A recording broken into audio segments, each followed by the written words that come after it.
Hey guys, welcome back to my YouTube channel. In our last video, we learned how to write simple macro to copy paste from one cell to another cell. Now, since you have the macro in this file, you cannot save this file as normal Excel worksheet, which we normally save. So today we will learn how to save this file, which now has a macro in it. I'll quickly open the file.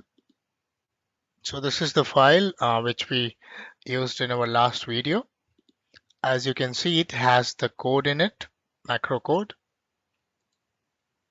And as soon as I click on save here, or if I press Control S, so this will give me a pop-up saying that the following feature cannot be saved in macro-free workbook, which is this workbook right now.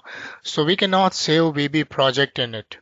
So that's why to save a file with VB project, which is a macro, we have to click no and then choose a macro enabled file type in the file type list.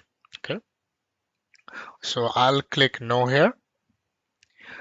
Now you can keep the same file name if you want. It is not compulsory to change because we are going to change the file type. File name can also remain the same.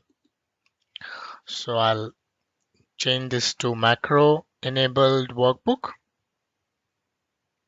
and I'll just save it here. Now as you can see, now I was able to save this file, right? Earlier I was getting a pop-up. So that's it for this video. Let me know how you like this video or my other videos in comments. I'll keep sharing more about VBA in our upcoming videos. So I'm requesting you all to subscribe to my channel to keep getting latest updates. Thank you very much.